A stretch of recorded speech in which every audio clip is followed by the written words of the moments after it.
여러분은 어떤 일에 분노하십니까?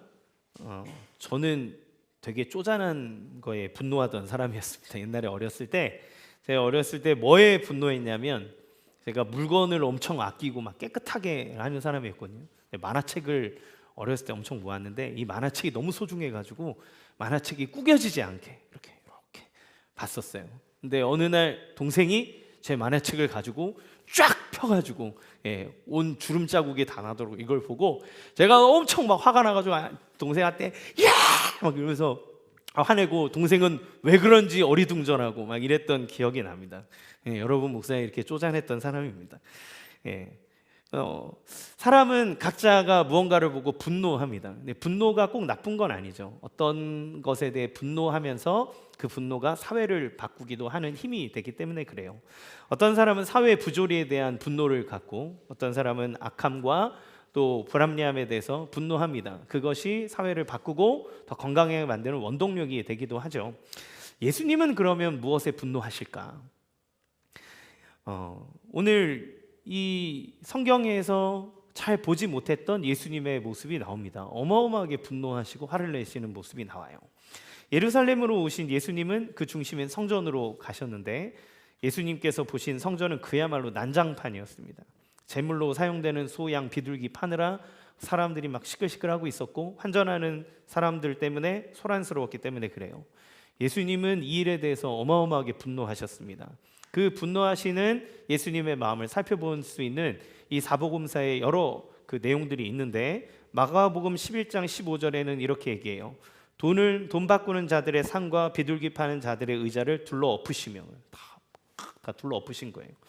두 번째 요한복음 2장 15절에 보면 노끈으로 채찍을 만드사 내쫓으시고 상을 엎으시고 채찍을 막 휘두르면서 사람들을 내쫓고 상을 막 뒤집어 엎고 이런 거죠. 사람들이 막 나갑니다. 예수님 엄청 카리스마 있는 거예요. 힘도 되게 세셨나 봐요. 막 확 날아가고 사람들이 막 다 흩어집니다. 우리가 그동안 봤던 예수님의 이미지는 차분하시고 인내하시고 사랑이 많으시고 더러운 것조차도 싸매어 주시는 분이셨는데 이번만큼은 가만히 계시지 않고 분노하시는 자기의 그 분노함을 마음껏 표출하시는 모습을 보게 됩니다. 그만큼 예수님에게 있어서 중요한 일이라는 거죠.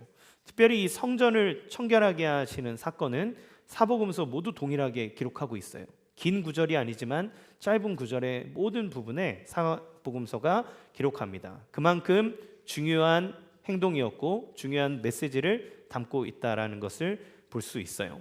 오늘은 이 예수님의 분노하시는 모습이 무엇 때문인가 라고 하는 것을 살펴보고 예수님의 분노와 예수님의 은혜 사이에서 우리는 어떻게 살아야 할까를 살펴보는 시간이 되기를 원합니다. 첫 번째, 본질을 잃어버린 성전 때문입니다. 우리가 이 본문을 보고 묵상하면 쉽게 내리는 결론이 교회에서 김치 팔거나 떡 팔면 안 되겠다 이런 걸로 가기 쉽잖아요. 우리는 이제 여전도회, 남전도회 이런 게 없으니까 이런 거 잘 안 하는데 보통 교회에 이제 남전도회, 여전도회 이렇게 그런 사업을 하거든요. 그래서 김치도 팔고 떡도 팔고 명절 되면 그런 걸 해요. 근데 여기에서 말하는 건 그런 걸 하지 말라는 이야기가 아닙니다. 예수님께서 성전에서 장사하는 것을 두고 화내시는 것에 대해서 사실 당시 사람들은 많이 당황했을 거예요. 왜냐하면 지금까지 어느 누구도 성전에서 장사하는 것에 대해서 문제 제기를 한 적이 없기 때문에 그렇습니다. 예수 시대의 예루살렘이라는 책을 쓴 요아힘 예레미야스라는 학자는 성전을 중심으로 한 예루살렘은 근본적으로 경제 중심지였다고 얘기해요. 실제로 도시의 상업 생활을 이 예루살렘 성전을 중심으로 해서 다 이루어진 거죠. 왜냐하면 종교 사회였기 때문에 그렇습니다. 그러니까 예루살렘 성전은 종교적인 상징도 되지만 경제 중심지였고 또 도시의 정치적인 중심지 역할을 한 곳이 이 예루살렘이고 예루살렘 성전이에요. 그러니까 이 예루살렘에는 환전 또 재물을 바꾸려는 사람뿐만 아니라 수많은 직업군에 있는 사람들이 이 성전을 중심으로 해서 다 모여 있는 겁니다. 제가 경주에 간 적이 있어요. 경주에서 전도폭발 훈련을 받았는데 경주에 가면 불교 관련된 그 사업장이 되게 많습니다. 왜냐하면 유명한 절들이 많고 거기가 불교가 강하기 때문에 그래요. 그래서 불국사나 및 유명한 사찰들을 중심으로 해서 그 상권들이 이렇게 형성이 돼 있는 거죠. 거기에 오는 수많은 사람들이 그것을 사고 그걸 이용하고 하기 때문에 그렇습니다. 교회도 교회 세력이 커졌을 때 교회를 중심으로 해서 상권이 막 형성이 되잖아요. 교회를 중심으로 한 상권이 있고 또 교회와 거래하는 수많은 사업하는 사람들이 일어나기 마련입니다. 그건 자연스러운 거죠. 그러니까 예레미야스는 이렇게 얘기해요. 전 세계에 흩어진 유대인들이 절기를 지키려고 예루살렘에 찾아올 때 자연스럽게 환전상도 필요하고 희생제물을 거래하는 일도 필요했다, 이렇게 얘기합니다. 따라서 성전에서 지금 양, 소, 비둘기 파는 것은 당시 먼 거리에서 오는 예배자들을 위한 배려이기도 한 거예요. 이스라엘과 다른 나라에서 흩어져 사는 유대인들이 있었고 또 먼 거리에 있는, 예루살렘이 아닌 먼 거리에 있는 유대인들은 그 제물을 가지고 와야 되잖아요. 제물을 하나님 앞에 이제 제사를 드리기 위해서 멀리 있어도 유월절 같은 이제 중요한 절기에는 예루살렘 성전으로 왔단 말입니다. 그런데 오는 동안 비둘기나 양이나 소를 가져오는 것이 번거롭기도 했고 또 오는 동안 이 제물이 부정해질 수 있잖아요. 상처가 날 수도 있습니다. 그러면 제물을 드리려고 이제 검사를 할 때 흠이 있거나 그러면 불합격이에요. 쓸 수가 없습니다. 그러니까 온전한 제물을 이렇게 열심히 끌고 왔는데 이게 제물로서의 그런 가치가 없으면 너무 당혹스러운 일인 거죠. 그렇기 때문에 이 제물로 드릴 짐승을 그 앞에서 이제 구매하는 겁니다. 또 유대인들은 한 해에 반세겔 정도의 성전세를 냈습니다. 그런데 각지에서 온 사람들이 이제 각자의 그 통용되는 돈을 가져올 거 아니에요.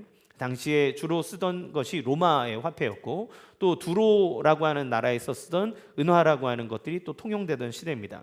그런데 거기에는 황제의 모양이나 그 나라에서 섬기는 우상의 모양이 있었어요. 그런데 성전에 드리는 헌금은 거룩한 돈이니까 그런 문양이 있으면 안 됩니다. 이게 세겔로 바꿔야 되는 거죠. 그렇기 때문에 성전세를 위해서 여러 동전들을 이 세겔로 환전하는 일이 필요했어요. 그러니까 그거는 성전을 관리하고 헌금하는 데 아주 필수적인 요소인 겁니다. 그러니까 이들이 장사를 하거나 환전을 하는 거는 그 자체는 문제가 되지 않아요. 그러면 이것이 왜 문제가 되고 예수님이 분노하게 되는 사건이 됐을까요? 첫 번째는 장소의 문제입니다. 원래 장사와 환전은 어디에서 이루어지냐면 성전 밖에서 이루어져야 되는 일이에요. 그런데 대제사장이, 당시의 대제사장이었던 가야바가 자신의 수익을 극대화하기 위해서 이 장사치들을 성전 안으로 다 끌어모읍니다. 그래서 이 성전 안에 어디에 두냐면 이방인의 뜰이라고 하는 곳에 장사하도록 두는 거예요. 이방인의 뜰은 어떤 곳이냐면 말 그대로 유대인들만이 성전 이제 중앙으로 갈 수 있는데 이방인, 하나님을 믿는 이방인들이 성전에 와서 하나님 앞에 기도하고 그 하나님을 경배하는 은혜를 체험할 수 있도록 열어둔 공간이 바로 이방인의 뜰입니다. 여기는 유대인이 아닌 이방인들도 와서 예배할 수 있는 거예요. 그래서 예수님께서는 내 집은 만민이 기도하는 집이 되리라 이렇게 말씀하셨던 것처럼 하나님 구약 당시에도 하나님께서 모든 열방을 향한 마음이 있었다는 것을 이 성전의 모양을 통해서 보여주죠. 그렇기 때문에 이 뜰이 갖고 있는 특징은 뭐냐면 아주 넓습니다. 성전 부지 전체를 한 축구장 20개 정도로 보는데 거기에 한 7, 80% 정도에 해당되는 그 면적이 이방인의 뜰이에요. 엄청 넓은 거죠. 이 넓은 면적을 뭐로 사용한 거냐면 장사하는 그 공간으로 사용한 거예요. 우리도 무슨 행사하면 막 포장마차나 이런 거 막 들어와가지고 장사하잖아요. 그런 것처럼 아예 이방인의 뜰 자체를 그렇게 열어둔 겁니다. 그런데 이방인의 뜰이 어떤 곳이에요? 이방인들이 와서 누구든 하나님 앞에 예배하고 기도하고 하나님을 경배하도록 열어둔 장소인데 그 장소에는 기도 소리가 사라진 겁니다. 그 자리에 양의 울음소리, 또 비둘기의 소리, 사람들이 환전하는 소리, 이런 소리들로 가득하여서 이방인들이 예배할 예배의 공간 장소를 다 빼앗아 버린 거예요. 자기의 이익을 위해서 그렇게 한 거죠. 두 번째, 종교 지도자들과 상인들의 이권입니다. 이들의 카르텔이 있는 거예요. 그래서 상인들은 성전 밖에서 하면 제대로 장사하기 어려운데 성전 안으로 들어오니까 마음껏 장사할 수 있는 장사의 터전이 생겼고 그 터전을 공짜로 들어왔겠습니까? 아니죠. 제사장에게 무언가를 줘야 그 자리에 앉을 수 있는 거예요. 그러니까 제사장은 그 장사치들에게 그 이익을 받고 장사하는 사람들은 사람들에게, 가난한 사람들이나 제사를 드리러 온 사람들에게 말도 안 되는 폭리를 취했다는 것을 보게 됩니다. 그러니까 성도들이 정성껏 준비해서 재물을 가져와도 성전의 검사관들이 흠이 있다면서 일부러 불합격시키는 거죠. 불합격시키면 어떻게 해야 됩니까? 거기 있는 걸 사야 되는 거예요. 그래서 기록에 의하면 15배까지 이렇게 값을 막 불려가지고 이걸 팔았다 그래요. 그렇게 하는 것, 또 성전세를 환전하는데도 말도 안 되는 수수료를 불러서 그걸 챙기는 거죠. 그런데 자기 지방에서도 할 수 있는데 사람의 종교성이라고 하는 게 굳이 거기까지 와서 꼭 하고 싶어하는 마음이 있는 거예요. 그러니까 그런 거죠. 여러분, 교회 안에서도요 그런 거 많이 있습니다. 예전에 그 교회에서 건축할 때 헌물을 받았거든요. 그런데 여러분, 강대상만 20개 다 강대상 하고 싶은 거예요. 내가 드리는 헌물이 강대상 되고 싶은 마음이 있는 거예요. 하나님 말씀 전하는 강대상. 이게 사람의 갖고 있는 종교성이라고 하는 것은 상징적인 것에 자기의 것을 둬야 내가 더 복받고 은혜 받는다고 생각하는 거예요. 그러니 거기 와서 그 많은 수수료를 물어도 그렇게 하고 싶은 마음들이 생기는 거죠. 그러면 이런 돈들이 다 어디로 갑니까? 장사하는 사람들이 폭리를 취해서 자기하고 그 자리를 자기에게 내준 제사장이나 종교 지도자들에게 그 정결함을 품질 보증으로 받아서 그들에게 다 흘러가게 된 거예요. 그러니까 성전이라고 하는 곳이 하나님을 예배하는, 하나님을 만나는 곳인데, 그런데 종교 지도자들이 종교 장사하는 곳이 되었고, 그곳에서 장사하는 사람들의 배를 불리는 그러한 장사터가 돼버린 겁니다. 그렇기 때문에 예수님이 그 모든 상황을 보시고 분노하신 거예요. 가만히 있을 수 없으셨습니다. 예수님이 십자가에 달려 죽으러 가는 길이지만 반드시 해야 되는 일이 무엇이었냐면 이 성전을 청결하게 하고 정화시키는 작업이었다는 거예요. 그러면 여러분, 예수님이 채찍을 들고 사람들의 상을 엎어버리고 사람을 쫓아내면 그러면 거기에 장사하는 일이 없어질까요? 그렇지 않죠. 왜냐하면 거기에 권력자는 제사장이기 때문에 그렇습니다. 종교 지도자들이기 때문에 그래요. 그들은 다시 돈을 받고 사람들을 불러들일 겁니다. 그러면 예수님은 또 다시 그렇게 될 일이 반복됨에도 불구하고 왜 이 일을 하셨을까요? 예수님께서 성전을 청결하게 하신 이 사역과 사건의 목적이 있습니다. 첫째는 성전의 본래의 기능을 선포하시기 위해서예요. 성전의 원래 기능은 무엇입니까? 첫 번째, 예수님은 내 집은 기도하는 집이 되리라 이렇게 얘기하셨어요. 예수님의 이 선언은 하나님께서 이사야 선지자를 통해 하신 말씀입니다. 이사야 56장 7절 읽겠습니다. 시작. 내가 곧 그들을 나의 성산으로 인도하여 기도하는 내 집에서 그들을 기쁘게 할 것이며 그들의 번제와 희생을 나의 제단에서 기꺼이 받게 되리니 이는 내 집은 만민이 기도하는 집이라 일컬음이 될 것임이라. 하나님이 모든 인생으로 하여금 당신을 만날 수 있는 장소를 주셨어요. 성전입니다. 성전은 하나님과 하나님 백성이 만나는 자리예요. 공식적인 자리입니다. 그래서 이 성전을 향해서 하나님이 내 집은 만민이 기도하는 집이 될 것이다 이렇게 얘기해요. 만민이 기도하는 집, 기도하는 집이라고 하는 말은 무슨 의미일까요? 하나님께서 당신의 백성을 기쁘게 받아주고 만나주신다는 것을 의미하는 겁니다. 즉 성전이 뭡니까?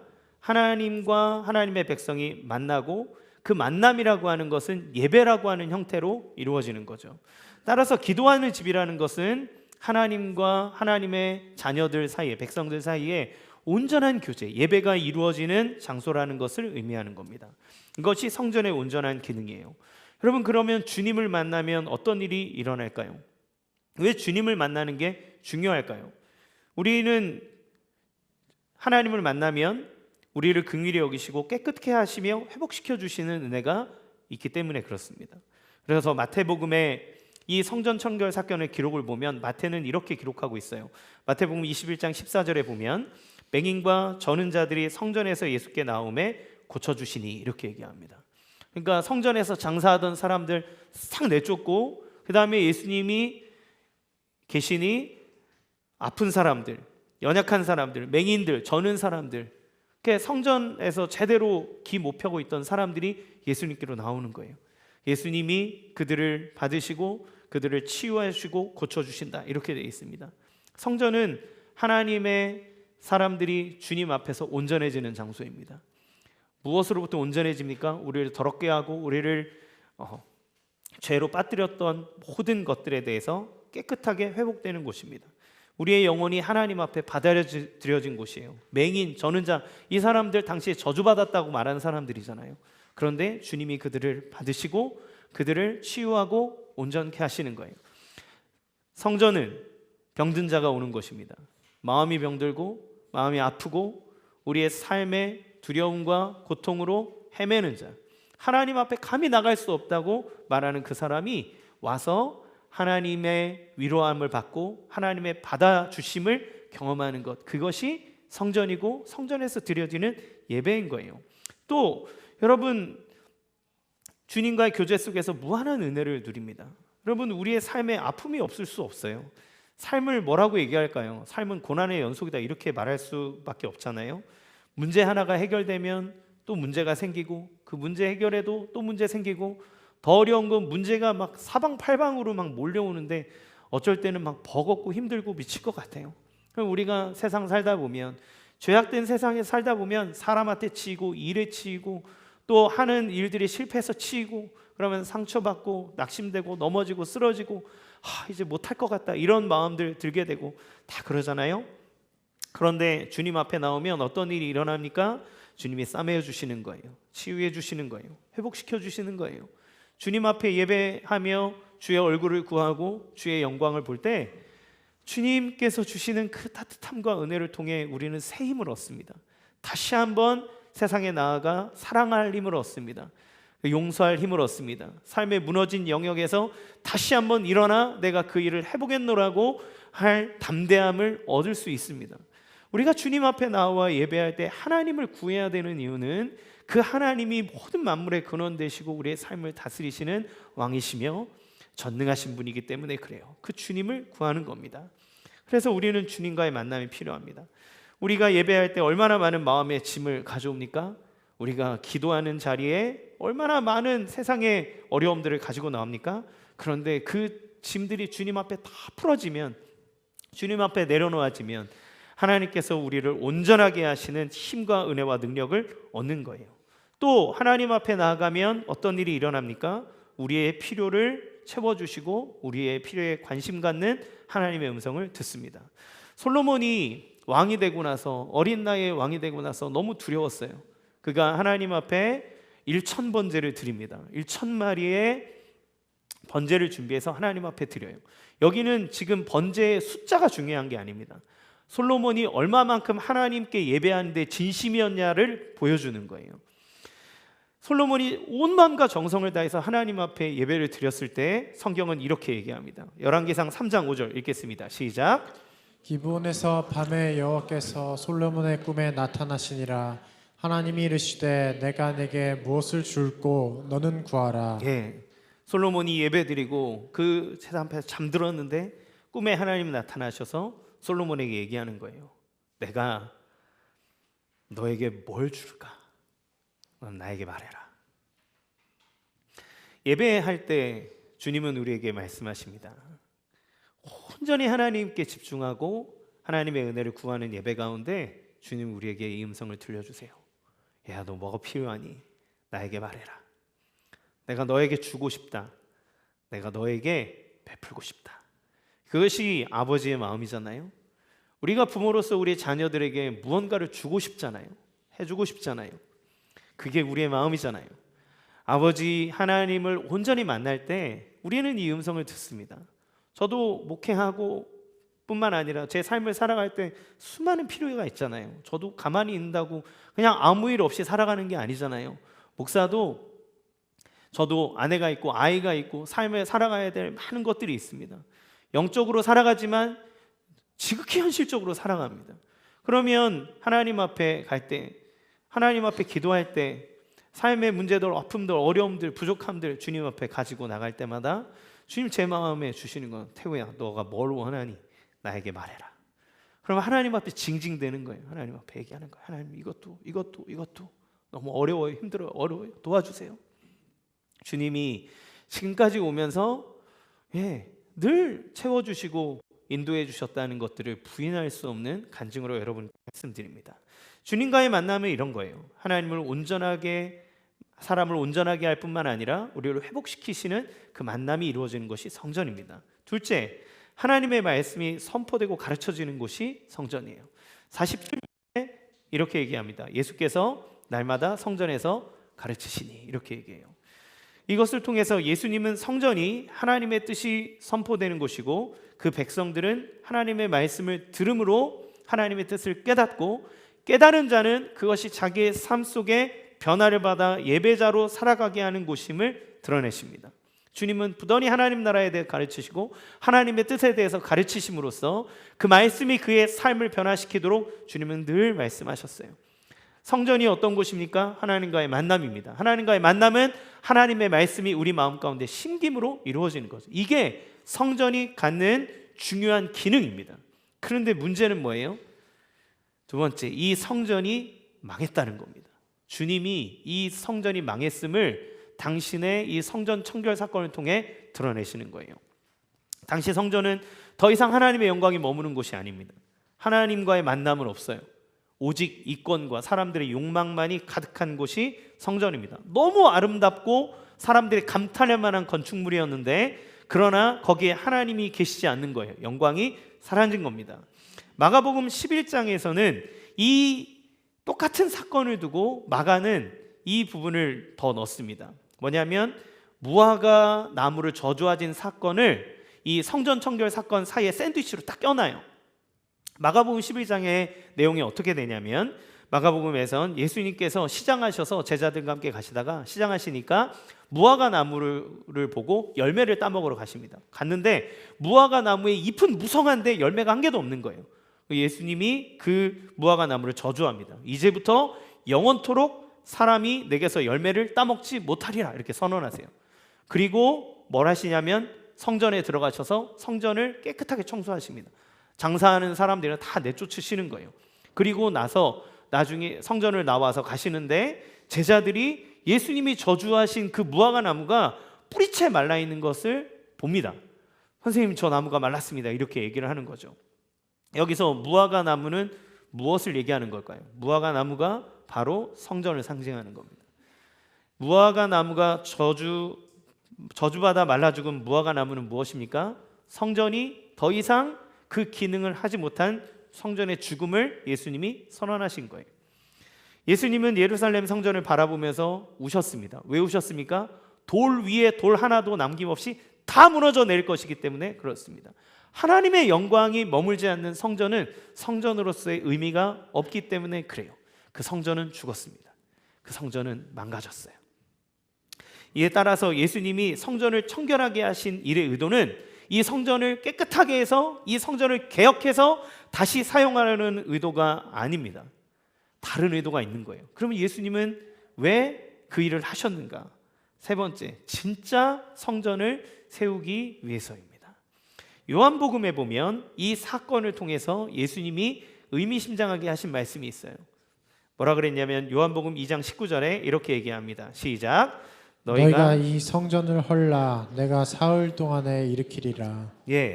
예수님이 얘기합니다. 너희가 이 성전을 헐어라. 그럼 내가 3일 만에 일으킬 거다. 이렇게 얘기하세요. 요한은 이 성전된 자기 육체를 가리켜서 말씀하신 것이라고 이야기합니다. 이걸 제자들이 언제 깨닫느냐? 예수님이 십자가에 죽으시고 부활하셨을 때 비로소 제자들이 그때 예수님의 육체가 성전이라고 하는 것을 얘기해 주신 거구나 라고 하는 걸 그때 비로소 깨닫게 돼요. 자, 그러면 예수님께서 성전을 정화시키면서 사람들에게, 우리들에게 보여주고 싶으신 것, 예수님이 진짜 하고자 하는 것이 무엇입니까? 완전한 성전을 완성하는 거예요. 그 하나님을 온전히 예배하는 영광스러운 성전이 우리에게 있게 하는 겁니다. 온전한 성전이 완성되는 것은 옛날에 하나님께서 주셨던 그 모형이 진짜가 되는 것이고 가짜가 파괴되는 겁니다. 예수님의 사역을 통해 구약 예배가 종말을 이루고 껍데기였던 성전이 다 무너지는 거예요. 구약의 성전과 구약의 예배는 그림자고 모형입니다. 그림자와 모형은 실체가 드러나면 사라지는 거예요. 예를 들면 이렇습니다. 아파트 분양받으면 아파트를 만들어 놓고 가서 이제 난 요거 이렇게 하는 게 아니잖아요. 그렇죠? 아파트 짓기 전에 모델하우스를 짓습니다. 그렇죠? 모델하우스는 그림자예요. 그게 우리 집이 아닙니다. 그렇죠? 그런데 진짜 집이 세워지면 그 모델하우스는 더 이상 의미가 없습니다. 다 철거해야 되는 거예요. 사라지는 겁니다. 하나님께서 세우고자 하는 것은 하나님께서 우리를와 만나시고 우리에게 복을 주어 우리로 하여금 하나님의 은혜와 풍성을 누리게 할 진짜 성전이 있는 거예요. 그 성전이 바로 그리스도 예수입니다. 예수님이 우리의 성전으로 오신 거예요. 예수님은 당신의 몸을 찢어 우리를 위해 죽으시고 부활함으로써 우리와 하나님 사이의 관계의 길을 열어주신 겁니다. 그걸 위해 오신 거예요. 그러니까 예수님 그 자신이 성전인 겁니다. 예수님을 통해서만이 하나님을 만나고 예수님을 통해서만이 하나님이 주시는 구원의 은혜를 온전히 누리는 거예요. 히브리서 기자는 이렇게 얘기합니다. 히브리서 9장 24절 같이 읽겠습니다. 시작. 그리스도께서는 참 성소의 모형에 지나지 않는 손으로 만든 성소에 들어간 것이 아니라 바로 하늘 성소 그 자체에 들어가셨습니다. 이제 그는 우리를 위하여 하나님 앞에 나타나셨습니다. 그렇죠. 주님 성전 되신 예수님이 그 스스로가 하늘 성소, 진짜 성소에 들어가서 자기가 제물이 되시고 우리로 하여금 하나님과 하나로 연결될 수 있는 그 통로가 되어주셨다라고 이야기합니다. 이제 진짜 성전인 예수님이 오셨어요.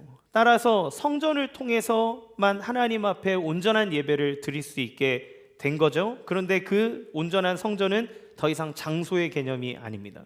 누구든 그리스도라고 하는 하나님의 진짜 성전의 이름을 부르는 자가 그 완전한 성전 안에서 드리는 예배를 통해서 하나님과 만나고 하나님의 은혜와 교제를 누리게 되는 거죠. 사람은 늘 이 장소와 그 무엇인가의 상징에 집착합니다. 그래서 중세에 있었던 로마 카톨릭 교회는 예루살렘을 수복하기 위해서 말도 안 되는 학살과 전쟁을 일으켰어요. 그 예루살렘을 성시화했기 때문에 그렇습니다. 지금도 우리는 눈에 보이는 표면적 예루살렘을 향해 자꾸 욕심을 부리려는 사람들이 있어요.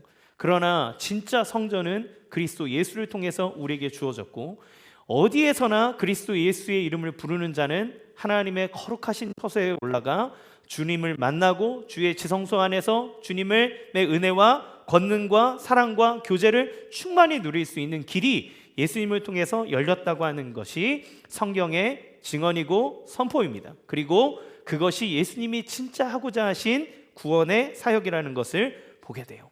따라서 우리는 예수님을 통해 하나님을 만납니다.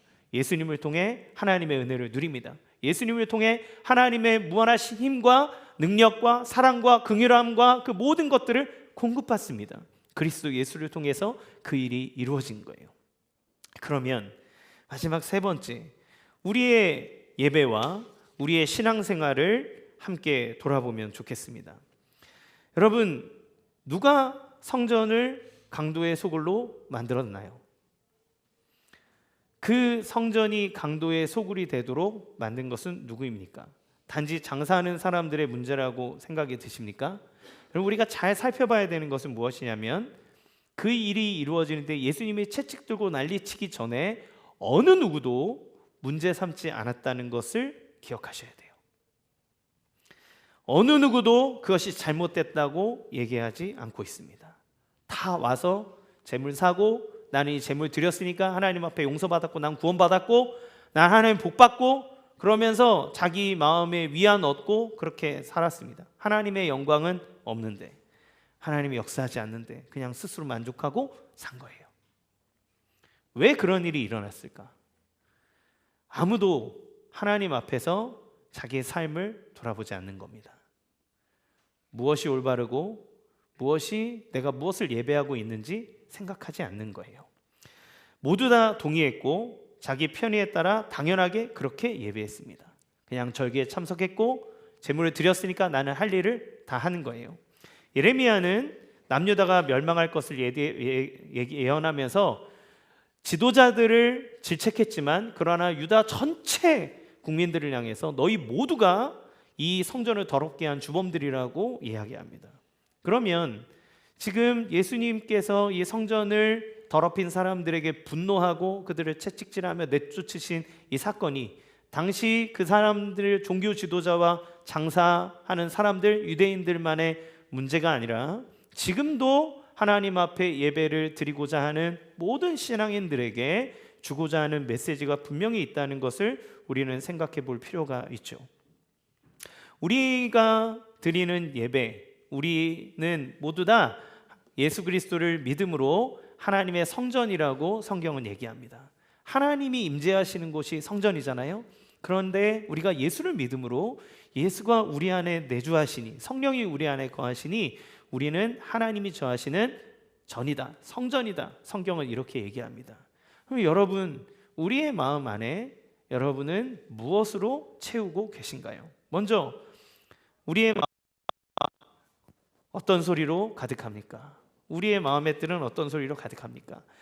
성전의 이방인의 뜰은 만민이 와서 기도하도록, 기도 소리가 가득하도록 만들어둔 공간이었는데, 그런데 사람들의 이권과 욕심 때문에 기도 소리는 없고 양의 울음소리, 환전하는 소리, 그저 사람들의 욕망과 이익에 대해서 외치는 소리만 가득했다는 것들을 보게 돼요.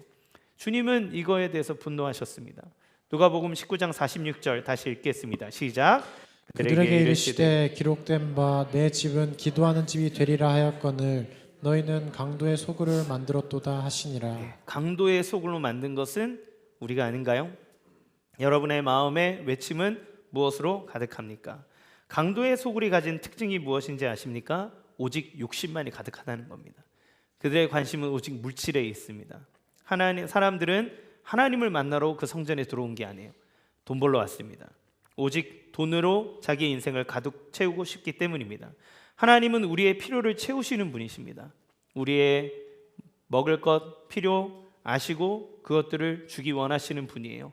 그러나 우리의 모든 생각이 세상의 물질에 대한 것으로만 가득해서 그것만 바라보고 있다면 하나님과의 인격적인 교제와 하나님과의 만남이 온전하게 이루어질 수 있을까요? 저는 제 아들에게 할 수 있는 한 모든 걸 주고 싶습니다. 제 딸에게 할 수 있는 한 모든 걸 다 주고 싶어요. 그런데 그 아이가 아빠의 마음을 모르고 오로지 물질에만 관심을 갖고 있다면 저는 그것을 옳다고, 좋다고, 사랑받을 만하다고 얘기하지 않을 겁니다. 그 아이를 교육할 거예요. 그렇죠?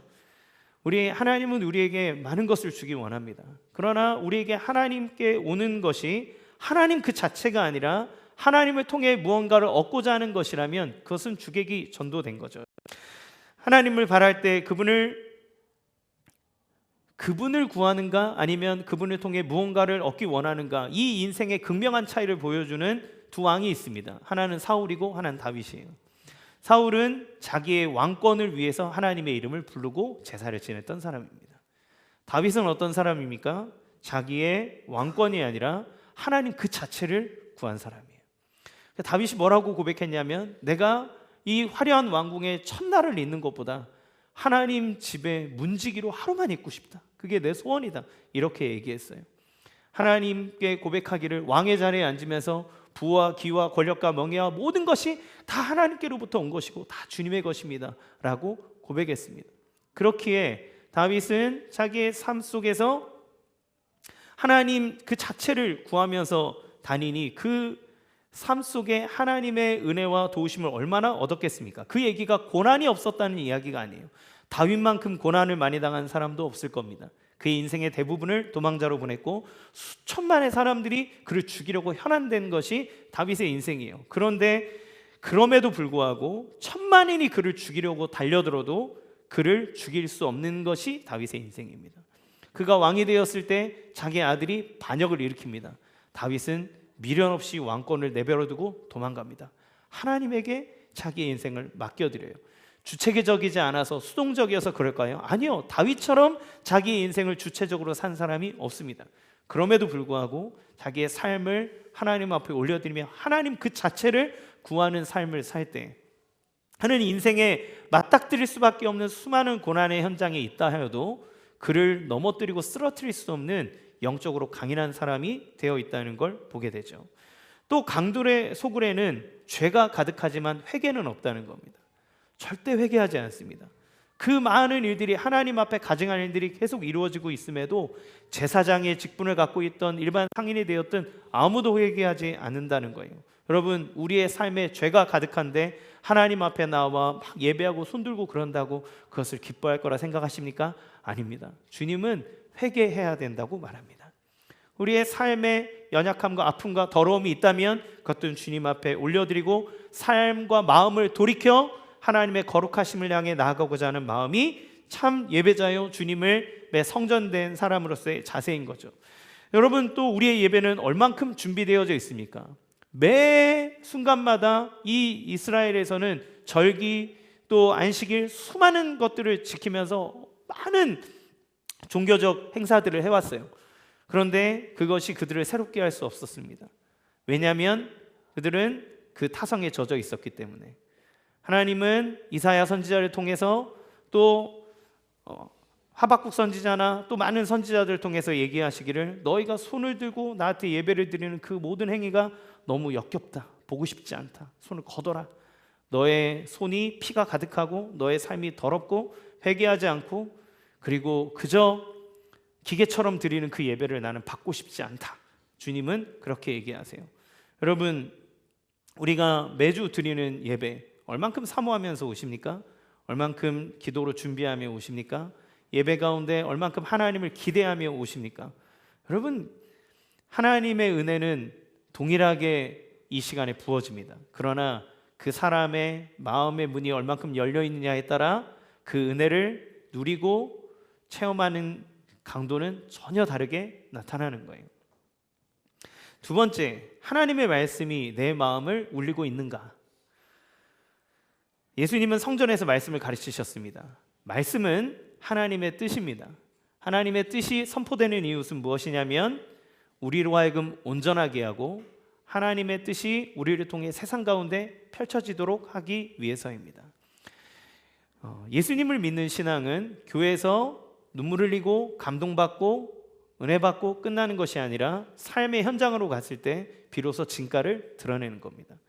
우리가 예수님을 믿는다면 하나님의 말씀이 우리 가운데 선포된다면 그것은 반드시 우리 삶의 열매로 나타나는 거죠.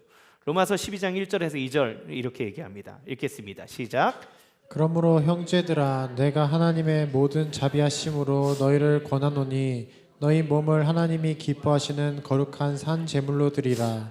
이는 너희가 드릴 영적 예배니라.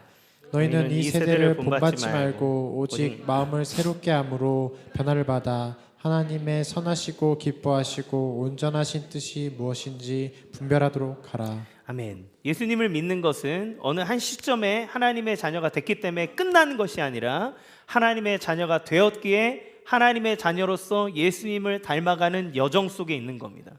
계속 걸어가는 거예요. 주님의 말씀을 듣고 깨닫고 우리의 삶을 점검하고 되돌아보고 다시 예수님 앞으로 돌아가는 것.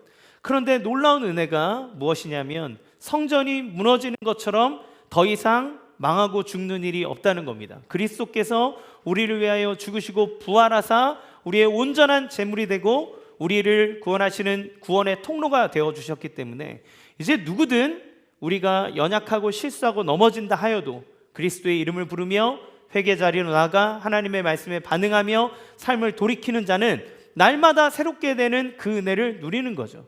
그래서 우리는 날마다 회개합니다. 날마다 주님 앞에 우리의 연약함을 고백합니다. 나의 죄를 고백합니다. 그리고 주님 앞에 나가면 우리가 그 하나님 앞에 나갈 때마다 그리스도의 형상을 닮아가는 영적 성장을 이루면서 나아가게 되는 거예요. 하나님이 예수님께서 온전한 성전이 되심으로써 우리가 얻게 된 아름다운 유익이고 축복입니다. 우리가 그 하나님과의 깊은 교제와 만남을 가질 때마다 온전한 그러한 은혜들을 누릴 수 있게 되는 거예요. 말씀을 마무리하겠습니다. 가톨릭 교회에서 개혁된 교회를 개신교라고 얘기합니다. 가톨릭이라고 하는 뜻이 전통교회라는 뜻이에요. 그런데 교회가 올바른 신앙을 가르치지 않고 그리스도로 말미암는 참된 복음을 증거하지 않을 때 교회는 하나님의 말씀으로 반드시 개혁되어야 되는 겁니다. 그러면 지금 우리가 있는 개신교는 어떤가요? 한번 개혁됐으니까 우리 개혁된 교회니까 우리는 깨끗해, 우리는 괜찮아, 우리만 참신앙이야, 이게 맞는가요? 아닙니다. 종교개혁자들이 했던 구호 같은 이야기가 있어요. 뭐냐면 개혁된 교회는 계속 항상 개혁돼야 된다. 한 번 개혁으로 끝나는 게 아니라 구원이 우리가 변화되고 성장하는 여정이라면, 교회가 개혁됐다면 개혁된 교회는 날마다 하나님 말씀 앞에서 우리가 올바르게 가고 있는지를 점검하고 주의 은혜 앞에서 개혁돼야 되는 거예요. 그거는 교회된 성도의 삶도 마찬가지입니다. 한 번 예배드리고 은혜 받고 변화됐으니까 끝난 게 아니라 날마다 하나님 앞에 나아가 그리스도의 구원의 은혜를 구하며 말씀을 듣고 말씀을 비추어 나의 삶을 보면서 잘못된 것이 무엇이 있는지 깨닫고, 깨달은 것은 주님 앞에 나아가 회개하고 다시 새롭게 되는 이 과정들이 계속됨으로써 우리는 더 하나님 앞에 올바른 예배자로, 하나님의 자녀로 살아가게 되는 겁니다. 이 사람들의 예배가 처음부터 이랬겠습니까? 아니죠. 그것이 타성에 젖은 거예요. 그렇게 되면 망합니다. 예배는, 교회는, 성도는 날마다 하나님 말씀 앞에서 개혁되는 삶을 살아갈 필요가 있어요. 이제 우리 교회가 4년 정도 이제 되죠. 너무 은혜롭게 또 하나님 뜻대로 하려고 몸부림치면서 여기까지 왔습니다. 그러면서도 돌아보니 어느덧 타성에 젖은 게 있고, 어느덧 우리 안에 부족한 것이 있고, 더 영혼에 대해서 신경 쓰지 못하는 것들이 있고, 본질적인 것들에 대해서 무뎌지는 것들이 있고, 이런 생각들이 들어요. 올해 예배로 이음이라고 하는 주제를 건 것은 우리가 늘 드리는 예배지만 정말 처음 우리 교회에 오셔서 예배 드리면서 예배 가운데 회복됐습니다, 은혜 받았습니다, 도전이 됐습니다 이러면서 등록하셨잖아요. 그렇죠? 그 예배가 여전히 계속되고 계신지요? 아니면 어느덧 이 예배가 그저 우리 가운데 녹아들어져서 아무렇지 않게 일주일에 한 번 하는 종교 행사처럼 드려지고 있는지요? 주님 앞에 우리가 우리 스스로 우리의 영혼의 채찍을 들고 찾아봐야 될 일이 아닐까 생각이 듭니다. 누가복음은 오늘까지 하고 잠시 쉬었다가 다시 할 겁니다. 다음 주부터는 교회가 무엇인지에 대해서, 그리고 예배 회복에 대해서 제가 한 7주 정도 주제를 가지고 여러분과 나누려고 합니다. 우리가 하나하나 살펴보면서 우리의 삶, 우리의 개인의 예배, 가정의 예배, 교회의 예배, 이 모든 것들을 살펴보고 교회로서 우리가 온전하게 하나님 안에서 하나님의 은혜와 복을, 그리고 하나님이 주시는 온전함을 누리면서 나아가는 길이 무엇인지를 함께 살펴보면 좋을 것 같아요. 날마다 우리에게 주시는 이 은혜 안에서 주님의 생명과 주님이 주시는 성전의 풍성한 은혜를 누리는 우리의 삶이 되기를 주님의 이름으로 간절히 축원합니다. 이 시간 같이 함께 찬양하겠습니다.